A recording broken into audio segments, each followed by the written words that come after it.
Hi guys, so alam niyo na ba yung issue ngayon ni VP? So yan, nakikita niyo dyan dito tayo sa Play Store. So ba't nga ba tayo nandito sa Play Store? So yan, try natin search si VP sa Play Store. And ito, yung nakakagulat na mangyayari sa Play Store.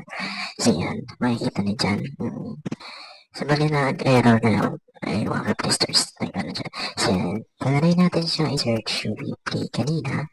Kaya makita nyo is mawawala si Replay sa Play Store. So mga dyan, medyo loading lang yan. Pero wala na dyan si Replay. So matitira na lang dyan is yung Party ng Joy.